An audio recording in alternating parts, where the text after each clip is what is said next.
that is bank, write down in your notebooks, reconciliation statement.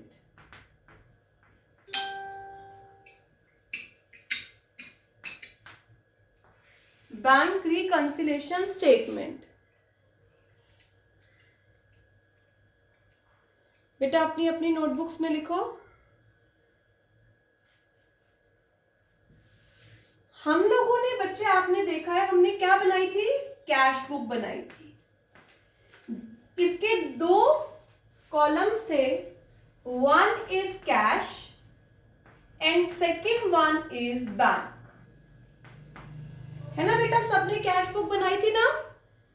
Cash book के दो columns थे, one is cash, another one is bank. जितनी भी bank से related transaction थी हम कैश कॉलम ऑफ बैंक में एंटर करते थे, है ना।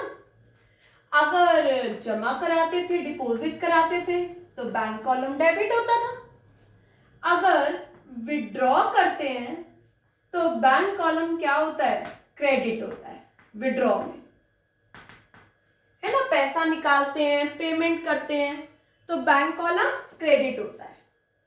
बच्चे हर एक फर्म बैंक अकाउंट ओपन करती है। Generally firm current account open करती है। क्या डिफरेंस होता है करंट अकाउंट और सेविंग अकाउंट में? करंट अकाउंट में से आप कभी भी पैसा निकाल सकते हो, कभी भी डाल सकते हो, और अगर आप लिमिट से ज्यादा विड्रॉ करते हो ना तो बैंक इंटरेस्ट चार्ज कर लेता है बेटा। ऑलराइट। दूसरा आता है सेविंग अकाउंट। सेविंग अकाउंट पे आप, बैंक आपको इंटरेस्ट देता है, तो फर्म क्या करता है, एक बैंक अकाउंट खुलवाता है और अगर बैंक में जमा कराता है तो कैश बुक की डेबिट साइड आ जाता है। अगर बैंक में से पैसा निकालता है तो कैश बुक के किस साइड आ जाता है, क्रेडिट साइड आ जाता है। ऑलराइट। ऐसे ही बच्चे बैंक भी हमारा एक अकाउंट बनाता है, बैंक भी हमारा लेजर बनाता है। हर कस्टमर का लेजर बैंक के पास है। जैसे दीपांशु का अकाउंट बैंक बनाएगा।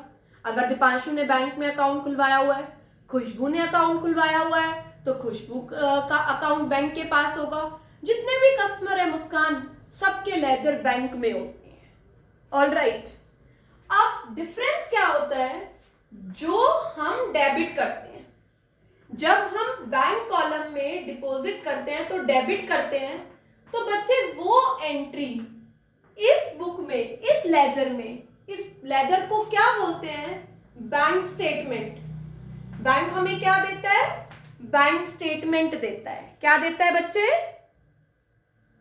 सभी बोलो, बैंक स्टेटमेंट। इसी को बोलते हैं पासबुक, या क्या बोलते हैं इसे, जो बैंक हमें बनाकर देता है ना उसे पासबुक बोलते हैं, या दीपांशु क्या बोलते हैं, बैंक स्टेटमेंट बोलते हैं। ठीक है दीपांशु, ध्यान से मेरी बात सुनो। अभिमन्यु, जो बैंक में आप डिपॉजिट कराते हो वो डेबिट होता है आपकी कैश बुक में, पर बैंक में बेटा वही क्या होगा, क्रेडिट होगा। हमारा डेबिट डिपॉजिट, बैंक का क्रेडिट डिपॉजिट। ऑलराइट। ऐसे ही आप अगर कैश बुक में से, बैंक में से पैसा निकाल रहे हो तो क्रेडिट होता है कैश बुक के बैंक कॉलम में। विड्रॉल क्रेडिट होता है कैश बुक के बैंक कॉलम में। तो बैंक उसे क्या करेगा, सबकी आवाज आनी चाहिए, उल्टा होता है। आप डेबिट करते हो, बैंक क्रेडिट करता है। आप क्रेडिट करते हो, बैंक डेबिट करता है। तो बैंक का डेबिट क्या होता है, क्रेडिट, बैंक का डेबिट। आपने जो डेबिट कराया वो बैंक में डिपॉजिट होगा, क्रेडिट साइड। आपने बच्चे जो विड्रॉल कराया वो क्रेडिट, और बैंक में डेबिट का मतलब क्या होगा, विड्रॉल। बेटा सब लोगों के पास घर में पासबुक होगी क्योंकि सबका बैंक अकाउंट होता है। आजकल तो अकाउंट के बिना आपको पता है काम ही नहीं चलता, है ना। सब बच्चों के यहाँ पर पासबुक होगी। तो आज सभी बच्चे पासबुक में चेक करेंगे कि उसका क्रेडिट साइड डिपॉजिट होगा और उसका डेबिट साइड क्या होगा, विड्रॉल होगा। ऑलराइट, बात समझ में आ गई। तो हम क्या बनाते हैं, हम बैंक की एंट्रीज कहाँ करते हैं, कैश बुक में, और बैंक कहाँ एंट्री करता है, पासबुक या बैंक स्टेटमेंट में। ऑलराइट, अब क्या होता है, हमने 1 बाय 1 कर सारी entry bank column of cash book में डाल दी, एक एक कर वहां से बैंक में भी डाल दी। कई बार ये क्या है, कैश बुक, ये क्या है, पासबुक। कई बार कैश बुक और पासबुक आपस में मैच नहीं होती, उन दोनों में कुछ डिफरेंस आ जाता है। जैसे कि अभिमन्यु, मैंने बैंक में चेक जमा कराया, ठीक है, बैंक ने वो चेक मुस्कान थोड़े दिनों बाद कर डिपॉजिट किया। यस बेटा, हमने बैंक में कोई चेक जमा कराया, बैंक उस समय ना कर कुछ दिनों बाद कर रहा है, तो बैंक की पासबुक और हमारी कैश बुक आपस में मैच नहीं होगी। जिसके लिए हम एक स्टेटमेंट बनाते हैं, उसका नाम है बैंक रिकंसिलिएशन स्टेटमेंट। क्या बोलते हैं, बोलो मेरे पीछे, अनम्यूट होकर बोलो, बैंक रिकंसिलिएशन स्टेटमेंट। हम क्या बनाते हैं, कैश बुक बनाते हैं, पासबुक बनाते हैं, कैश बुक। और बैंक क्या बनाता है, पासबुक। कई बार इन दोनों में क्या आ जाता है, कई बार इन दोनों के बैलेंस में क्या आ जाता है, डिफरेंस। उसे हम उस डिफरेंस को कहां पर हम खत्म करते हैं, बैंक रिकंसिलिएशन स्टेटमेंट। लिखो बैंक रिकंसिलिएशन स्टेटमेंट की definition. Bank reconciliation statement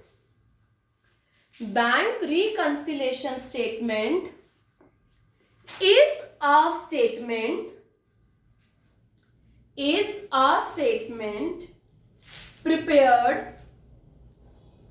mainly to reconcile होता है मैच करना, to reconcile the difference between, write down in your notebook, the difference between the bank balance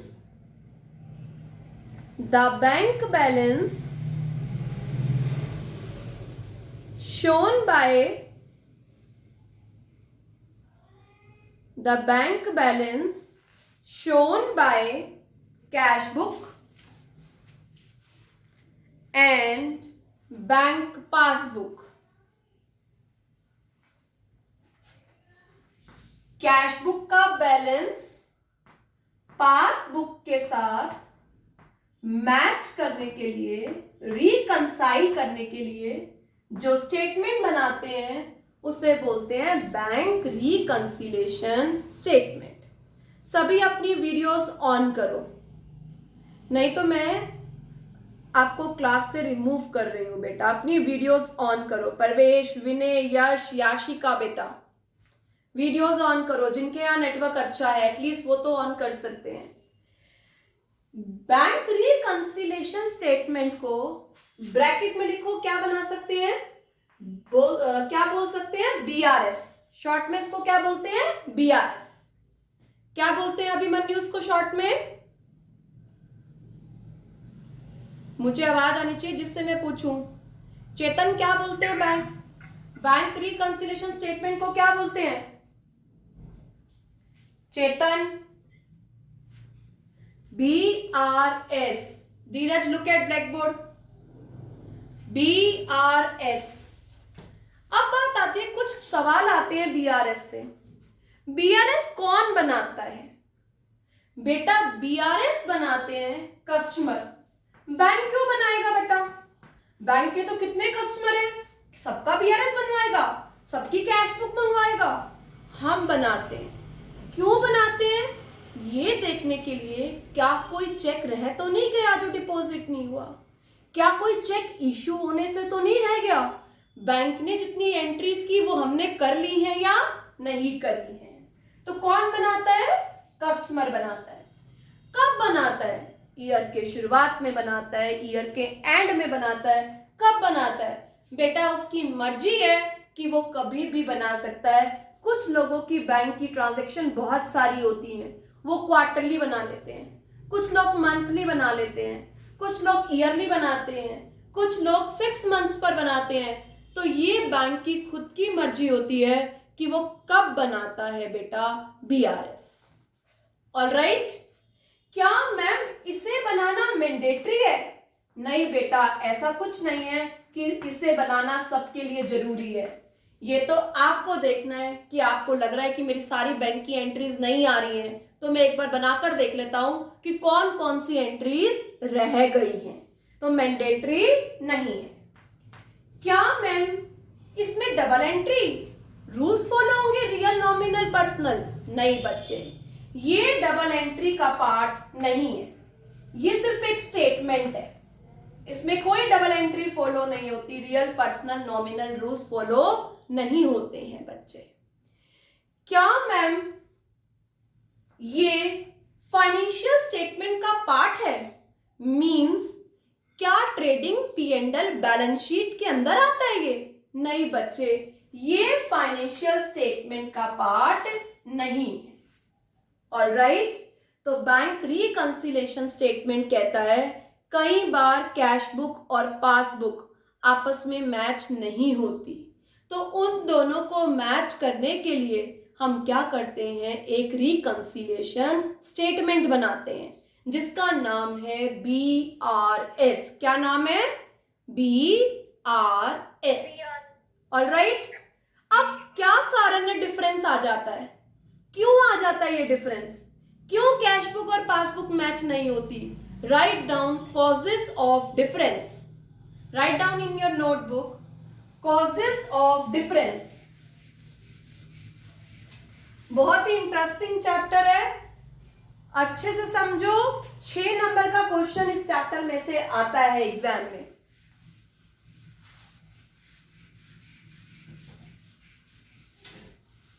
write down बच्चे, causes of difference.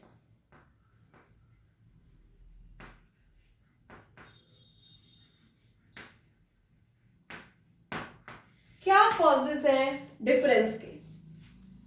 Causes को 2 parts में divide किया जाता है। Difference किस में? कैश बुक और पासबुक में। कैश बुक कौन बनाता है? कस्टमर। पासबुक कौन बनाता है मुस्कान? बैंक बनाता है। ठीक है, इन दोनों में डिफरेंस आ रहा है। क्यों आ रहा है? 2 पार्ट्स में डिवाइड करो। One is time gap. Class disconnect होने के बाद सबको रीज्वाइन करना है, क्योंकि अभी काफी सारी चीजें सीखनी है। आज क्लास लेट शुरू हो पाई। टाइम गैप, और दूसरा लिखो एरर। कई बार गलती से भी डिफरेंस हो जाता है, अभी धीरे धीरे समझाती हूं। टाइम गैप का मतलब समझ आया? वीडियोस ऑन करो परवेश, काना, महक। टाइम गैप का क्या मतलब है?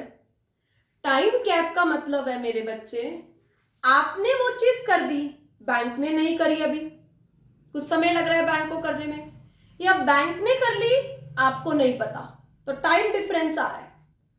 Alright, write down time gap में धीरज 1 नंबर। टाइम गैप में फर्स्ट नंबर लिखो, चेक डिपॉजिटेड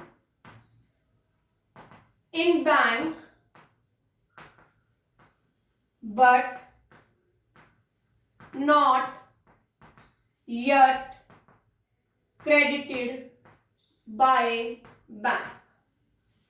क्या हुआ? ध्यान से सुनो। आपने बैंक में चेक जमा करा दिया। दीपांशु, बात समझ में आई? आपने दीपांशु